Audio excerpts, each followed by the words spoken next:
Hello friends, good morning. आज के NCERT के इस सेशन में आपका स्वागत है। आज हम क्लास 8 की एनसीईआरटी का चैप्टर 1 संसाधन लेके आए हैं। तो आइए देखते हैं इस चैप्टर को। ये चैप्टर दो बच्चों की कहानी से शुरू होती है। आइए देखते हैं इस कहानी को। मोना और राजू अपना घर साफ करने में अम्मा की मदद कर रहे थे। इन सभी चीज़ों को देखो, कपड़े, बर्तन, अनाज, कंघा, शहद की बोतल, किताबें, इनमें से प्रत्येक उपयोगी हैं। मोना ने कहा, इसलिए ये महत्वपूर्ण है। अम्मा ने कहा, ये संसाधन है। संसाधन क्या है? अम्मा से राजू ने प्रश्न पूछा। अम्मा ने बताया, प्रत्येक वस्तु जिसका उपयोग आवश्यकताओं को पूरा करने के लिए किया जा सकता है, वह संसाधन है। अपने चारों ओर देखिए और निरीक्षण कीजिए। आप संसाधनों के विविध प्रकारों को पहचानने में सक्षम होंगे। आप प्यास लगने पर जो जल पीते हैं, आप अपने घर में जिस विद्युत का उपयोग करते हैं, स्कूल से घर पहुंचने के लिए उपयोग किया गया रिक्शा, पाठ्य पुस्तक जिसका उपयोग आप अध्ययन के लिए करते हैं, ये सभी संसाधन हैं। आपके पिता ने आपके लिए नाश्ता तैयार किया है। उन्होंने जिन ताज़ी सब्जियों का उपयोग किया है, वे भी एक संसाधन है। जल, विद्युत, रिक्शा, सब्जियां और पाठ्यपुस्तक, सभी में कुछ एक जैसा क्या है? उनमें से सभी वस्तुओं का उपयोग आपके द्वारा किया गया है, इसलिए वे उपयोगी हैं। एक वस्तु अथवा पदार्थ की उपयोगिता अथवा प्रयोज्यता उसे एक संसाधन बनाती है। राजू अब जानना चाहता है कि कोई भी वस्तु संसाधन कैसे बनती है। अम्मा ने बच्चों को बताया, वस्तुएं उस समय संसाधन बनती हैं जब उनका कोई मूल्य होता है। इसका प्रयोग अथवा उपयोगिता से मूल्य प्रदान करते हैं। सभी संसाधन मूल्यवान होते हैं, अम्मा ने कहा। मूल्य का अर्थ होता है कुछ संसाधनों का आर्थिक मूल्य, जबकि कुछ संसाधनों का आर्थिक मूल्य नहीं होता। उदाहरणार्थ धातुओं का आर्थिक मूल्य होता है, लेकिन मनोरम भूदृश्य का आर्थिक मूल्य नहीं होता। परंतु ये दोनों संसाधन महत्वपूर्ण हैं और मनुष्य की आवश्यकताओं को पूरा करते हैं। पेटेंट क्या होता है? इसका तात्पर्य किसी विचार अथवा आविष्कार पर एकमात्र अधिकार से है। कुछ संसाधन समय के साथ आर्थिक रूप से मूल्यवान हो सकते हैं। आपकी दादी के घरेलू नुस्खों का आज कोई वाणिज्यिक मूल्य नहीं है, लेकिन यदि वे पेटेंट करने के उपरांत मेडिकल फर्म द्वारा बेचे जाते हैं, तब वे आर्थिक रूप से मूल्यवान हो सकते हैं। समय और प्रौद्योगिकी दो महत्वपूर्ण कारक हैं जो पदार्थों में को संसाधन में परिवर्तित कर सकते हैं। दोनों लोगों की आवश्यकताओं से संबंधित है। लोग स्वयं ही सबसे महत्वपूर्ण संसाधन है। ये लोगों के विचार, ज्ञान, आविष्कार और खोज ही है जो और अधिक संसाधनों की रचना करते हैं। प्रत्येक खोज अथवा आविष्कार से बहुत से अन्य खोज एवं आविष्कार होते हैं। आग की खोज से खाना पकाने की पद्धति एवं प्रक्रियाओं का प्रचलन हुआ, जबकि पहिए के आविष्कार से अंततः परिवहन की न्यूनतम विधियों का विकास हुआ। जल विद्युत बनाने की प्रौद्योगिकी ने तेजी से बहते जल से ऊर्जा उत्पन्न करके उसे एक महत्वपूर्ण साधन बना दिया। शब्दावली प्रौद्योगिकी किसी कौशल करने अथवा वस्तु बनाने में नवीनतम ज्ञान का अनुप्रयोग ही प्रौद्योगिकी कहलाता है। आइए जानें संसाधनों के प्रकार। सामान्य संसाधनों को प्राकृतिक, मानव निर्मित और मानव में वर्गीकृत किया गया है। आइए देखते हैं सबसे पहले प्राकृतिक संसाधन। जो संसाधन प्रकृति से प्राप्त होते हैं और अधिक संशोधन के बिना उपयोग में लाए जाते हैं, प्राकृतिक संसाधन कहलाते हैं। वायु, जिसमें हम सांस लेते हैं, हमारी नदियों और झीलों का जल, मृदा और खनिज, सभी प्राकृतिक संसाधन हैं। इन संसाधनों में से बहुत से प्रकृति के निःशुल्क उपहार हैं और सीधे ही उपयोग में लाए जा सकते हैं। कुछ परिस्थितियों में प्राकृतिक संसाधन का सबसे अच्छी तरह उपयोग करने के लिए औजारों और प्रौद्योगिकी की आवश्यकता होती है। प्राकृतिक संसाधनों को विस्तृत रूप से नवीकरणीय और अनवीकरणीय संसाधनों में विभाजित किया जा सकता है। आइए देखते हैं नवीकरणीय संसाधन क्या कहलाते हैं। वे संसाधन जो शीघ्रता से नवीकृत अथवा पुनः पूरित हो जाते हैं। इनमें से कुछ असीमित हैं और उन पर मानवीय क्रियाओं का प्रभाव नहीं होता, जैसे सौर और पवन ऊर्जा। लेकिन फिर भी कुछ नवीकरणीय संसाधनों जैसे जल, मृदा और वन का लापरवाही से किया गया उपयोग उनके भंडार को प्रभावित कर सकता है। जल असीमित नवीकरणीय संसाधन प्रतीत होता है, फिर भी जल की कमी और प्राकृतिक जल स्रोतों का सूखना आज विश्व के बहुत से भागों में एक बड़ी समस्या है। आइए देखें दूसरा, अनवीकरणीय संसाधन। अनवीकरणीय संसाधन वे संसाधन होते हैं जिनका भंडार सीमित है। भंडार के एक बार समाप्त होने के बाद उन्हें नवीकृत तथा पुनः पूरित होने में हजारों वर्ष लग सकते हैं।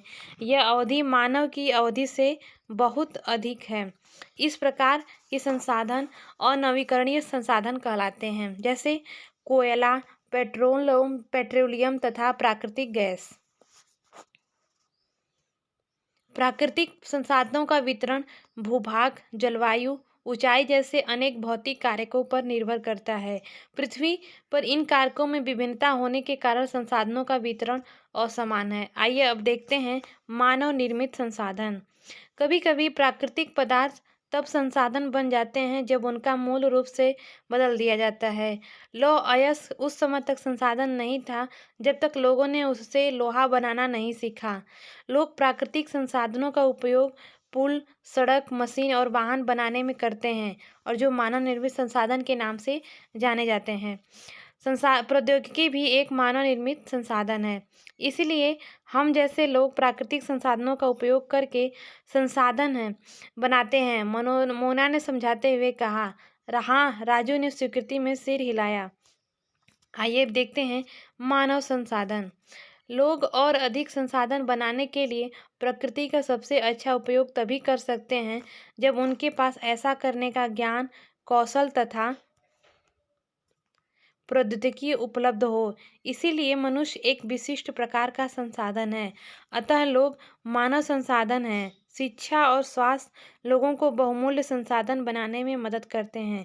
अधिक संसाधनों के निर्माण में समर्थ होने के लिए लोगों के कौशल में सुधार करना मानव संसाधन विकास कहलाता है। क्या आप जानते हैं, मानव संसाधन से तात्पर्य लोगों की संख्या, और योग्यता, मानसिक तथा शारीरिक से है। यद्यपि मानव को संसाधन मानने के संदर्भ में लोगों में मतभेद है, इतना होते हुए भी इस तरह से इनकार नहीं किया जा सकता कि मूलतः मनुष्य की कुशलता ही भौतिक पदार्थों को मूल्यवान संसाधन बनाने में सहायक करती है। आइए देखेंगे संसाधन संरक्षण। मोना ने एक बुरा स्वप्न देखा। उसने देखा कि पृथ्वी पर सारा जल सूख गया है और सारे पेड़ कट गए हैं। वहां पर न तो छाया ही थी और न कुछ खाने पीने के लिए था। लोग परेशान हो रहे थे और चारों तरफ भोजन और छाया की तलाश में निराश घूम रहे थे। उसने अपनी माँ को सपने के बारे में बताया। उसने पूछा, अम्मा, क्या यह सच में हो सकता है? हाँ, अम्मा ने उत्तर दिया। यदि हम नवीकरणीय संसाधनों के प्रति सतर्क नहीं रहते हैं तो वे बहुत ही दुर्लभ हो सकते हैं और अनवीकरणीय संसाधन निश्चय ही समाप्त हो सकते हैं। राजू ने पूछा, हम इसके लिए क्या कर सकते हैं? अम्मा ने कहा, बहुत कुछ। आप अपने दोस्तों से बात क्यों नहीं करते? संसाधनों का सतर्कतापूर्वक उपयोग करना और उन्हें नवीकरण के लिए समय देना संसाधन संरक्षण कहलाता है। संसाधनों का उपयोग करने की आवश्यकता और भविष्य के लिए उनके संरक्षण में संतुलन बनाए रखना सतत पोषणीय विकास कहलाता है। संसाधनों के संरक्षण के अनेक तरीके हैं। आइए जानें सतत पोषणीय विकास क्या है। संसाधनों का सावधानीपूर्वक उपयोग ताकि न केवल वर्तमान पीढ़ी की अपितु भावी पीढ़ियों की भी आवश्यकताएं पूरी होती रहें। प्रत्येक व्यक्ति उपभोग को कम करके वस्तुओं के पुनःचक्रण और पुनः उपयोग द्वारा योगदान दे सकता है। अंततः यह एक विभिन्नता बनाता है क्योंकि सभी जीवन एक दूसरे से जुड़े हैं। उस शाम बच्चों और उनके मित्रों ने पुराने समाचार पत्रों, व्यर्थ वस्तुओं तथा बांस की डंडियों से लिफाफे और खरीदारी के थैले बनाए। मोना ने कहा, हम इन वस्तुओं में से कुछ वस्तुएं उन परिवारों को देंगे जिन्हें हम जानते हैं। मुस्तफ़ा ने कहा, अपने संसाधनों को बचाना और अपनी पृथ्वी को सजीव रखना यह एक बहुत अच्छा कार्य है। जेस्सी ने कहा, मैं बहुत ही सतर्क रहूंगी कि कागज व्यर्थ न हो। उसने स्पष्ट किया, कागज बनाने के लिए बहुत से पेड़ों को काट दिया जाता है। मैं ध्यान रखूंगा कि मेरे घर में विद्युत व्यर्थ न हो। मुस्तफ़ा ने जोर से कहा, विद्युत जल और कोयले से मिलती है। मैं विश्वास दिलाती हूँ कि घर में जल बेकार नहीं होगा। जल की एक एक बूंद मूल्यवान है, आशा ने कहा। बच्चों ने कहा, अब हम सब मिलकर अंतर ला सकते हैं। यह कुछ कार्य मोना और राजू उनके मित्रों ने किए हैं। आपका क्या विचार है? आप संसाधन संरक्षण में कैसे मदद करने को जा रहे हैं? हमारी पृथ्वी और इस पर निवास करने वाले लोगों का भविष्य पेड़ पौधों और पारतंत्र की सुरक्षा और संरक्षण से जुड़ा है। अब यह सुनिश्चित करना हमारा कर्तव्य हो जाता है कि सभी नवीकरणीय संसाधनों के उपयोग सतत पोषणीय हैं। पृथ्वी पर जीवन की विविधता संरक्षित की जाए। प्राकृतिक पर्यावरण तंत्र की हानि को कम से कम किया जाए। सतत पोषणी विकास के कुछ सिद्धांत। जीवन के सभी रूपों का आदर और देखभाल। मानव जीवन की गुणवत्ता को बढ़ाना।